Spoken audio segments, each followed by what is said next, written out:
Welcome you all. So in this lecture I will explain about the work done in a centrifugal pumps. The work done by the centrifugal pump.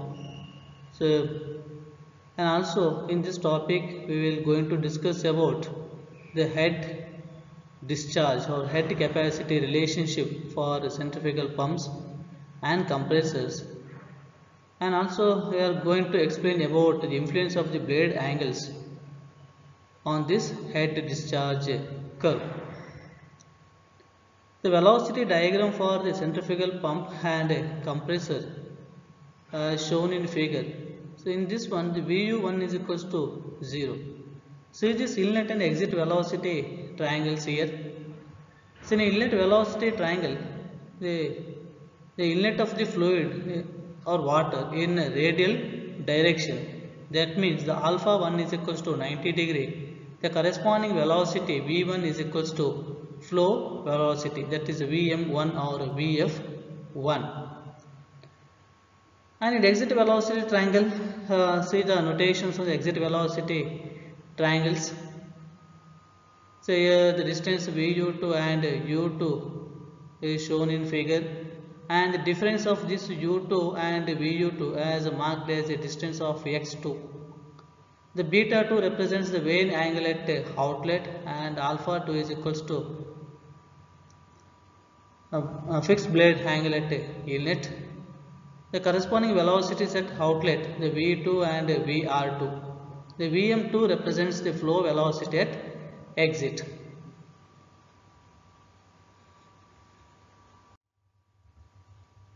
The energy transfer of a centrifugal compressor and pump is given as the energy transfer E is equals to GH, that is energy head, it's also called as energy head or energy transfer. So that is equals to U2 into VU2 minus U1 VU1. So because in a centrifugal pump and compressor, the working fluid is usually water or oil. So now the GH is equals to VU2 because the VU1 is equals to 0. VU1 is equals to 0 because of our radial inlet. The alpha 1 is equals to 90 degree. With respect to that, VU1 is equals to the tangential velocity at exit inlet is equals to 0. For that reason, in energy transfer expression, the U1 is 0. For that reason, that is the second term get cancelled. For that reason, the energy transfer, the G of GH is equals to U2 VU2. So from outlet velocity triangle, by referring the velocity triangles, the VU2 is equals to U2 minus x2. The distance of the x2 I mentioned, the x2 is equals to U2 minus VU2. So for that reason, the VU2 is equals to U2 minus x2. So by using the trigonometric relations, that is a cot beta 2 is equals to ratio of x2 by Vm2. That means the x2 is equals to Vm2 cot beta 2. So now U2 is equals to U2 minus x2. So instead of x2, now you have to substitute Vm2 cot beta 2. Already we got an expression for x2. The x2 is equals to Vm2 cot beta 2. So that to be substituted here in Vu2 expression. The Vu2 is equals to U2 minus Vm2 cot beta 2. Now energy transfer is equals to the U2 in very first expression, that is GH is equals to U2 VU2, the U2. So instead of U2, so now take the U2 is equals to U2 Vm2 cot beta 2. The same thing to be substituted in this expression, that is the GH is equals to U2 into U2 minus Vm2 cot beta 2. So now h is equals to, so now after opening up that brackets here, that is u2 is multiplied with u2, that is u2 square, then minus u2 into vm2 cot beta 2. So whatever the g on the left hand side, that is transferred to the right hand side. For that reason it is the u2 square by g minus u2 vm2 by g into cot beta 2. The discharged outer radius of centrifugal machine or centrifugal pump is equals to area of flow into flow velocity. So we know that the discharge is equals to area of flow into velocity of flow. The discharge is equals to Q. The area of flow is equals to pi into d2 into v2 into velocity of flow is equals to vm2. So now vm2 is equals to Q by pi d2 b2. So then the h is equals to, in that previous expression, the u2 square by g minus u2 by g. So instead of vm2 now substitute q by pi d2 b2 into cot beta 2. So that is a expression for the head on the centrifugal pump. That is h is equals to u2 square by g minus u2 by g into q by pi d2 b2 into cot beta 2. So by using the above equation, that is a head and capacitor discharge a characteristics curve of a given impeller exit angle beta 2 for values of discharge is drawn or shown in a figure 5.6 here. See the x-axis that shows the discharge Q and y-axis represents head, that is a H. So now in case if you take the beta 2 is equals to 90 degree, the head remains constant with respect to the increase in discharge. That means as the discharge increases, head remains constant for the beta 2 is equals to radial vane and radial blades, what is also called as what the radial blades. In case of radial blades, the beta 2 is equals to 90 degree, the head remains constant with respect to discharge. So when beta 2 is equals to less than 90 degree, beta 2 is equals to less than 90 degree, that is the beta 2 is less than 90 degree at that time. So as the discharge increases, the head will drops. That shows what the falling of the head, as the discharge increases. So when beta 2 is greater than 90 degree, beta 2 is greater than 90 degree, so at that time the head is gradually increasing or rising with increasing in discharge. Correct. So this one shows what? This one shows the head and discharge characteristics curve for the different blade angles. So different blade angles, that is beta 2. So sometimes we will get the questions like that. Draw the inlet and outlet velocity triangle for radial flow power absorbing turbo machine. The centrifugal pump or compressor, that is also called as power absorbing turbo machines.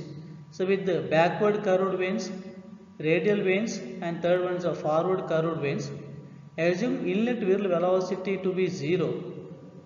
Draw and explain the head capacity ratio relations for above three types of the vanes. So here the inlet whirl velocity to be 0 means alpha 1 is equals to 90 degree, hence the VU1 is equals to 0. So now we have to draw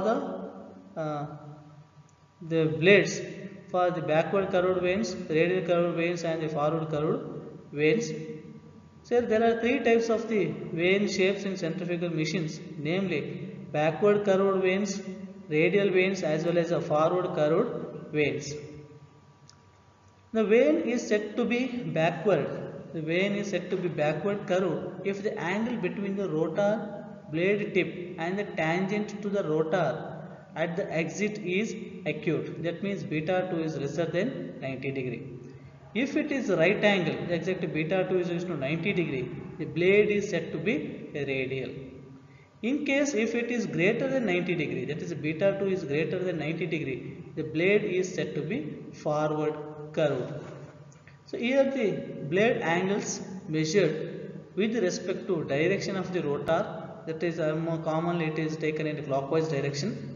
The velocity triangles at the outlet of the centrifugal machine as shown in the figure 5.7. So this figure shows different types of the blades. So that is the first figure. The first figure that shows what backward curved vanes. So here beta 2 angle is lesser than 90 degree. So in this case the U2 is greater than VU2. U2 is equals to U2 is greater than VU2 for backward curved vanes, or beta 2 is equals to lesser than 90 degree. The second figure that shows what the radial vanes. In radial vanes, the beta 2 is equals to 90 degree. Beta 2 angle is 90 degree. So now corresponding velocity VR2 is equals to VM2. That is relative velocity at exit is equals to flow velocity at exit, or VR2 is equals to VM2 or VF2. Hence here the U2 is equals to VU2. So U2 is equals to VU2. So coming to the third diagram, that is a forward curved vanes. The forward curved vanes, that means the beta 2 is greater than 90 degree. Beta 2 angle is greater than 90 degree. With respect to that VU2 is greater than U2 now. VU2 is greater than U2. So these are the difference between these three different types of the vane design with respect to the blade angles at exit. And the one more velocity diagram is shown at the right hand side of the page. That is what just the right angle triangle is shown. That is the inlet velocity triangle by the alpha 1 is equals to 90 degree and VU1 is equals to 0. That means there is no whirl velocity at inlet of the centrifugal pump. So these figures clearly explain about the blade angles as well as the relationship between these U2 and the VU2 values with the backward curves, radial as well as the forward curved vanes. The head capacity characteristics curve for above three types of the vanes is shown in figure 5.6. If beta 2 lies between 0 to 90, that is backward curved vanes. Now chord beta 2 in HQ relationship is always positive. So for backward curved vanes, the head developed by the machine falls with increasing discharge. For values of beta 2 between 90 to 180, that is greater than 90 degree, chord beta 2 in head discharge relationship is negative. So for forward curved vanes, the head developed by the machine continuously rise with increasing discharge. So for beta 2 is equals to 90 degree, that is the radial vanes, the head is independent of flow rates and remains constant. For centrifugal machines, usually absolute velocity at entry has no tangential component, that is VU1 is equals to 0. Thus the inlet velocity triangle for all three types of vanes is same. So this is explanation about the work done as well as a head discharge curve for a centrifugal pump and compressors. Thank you.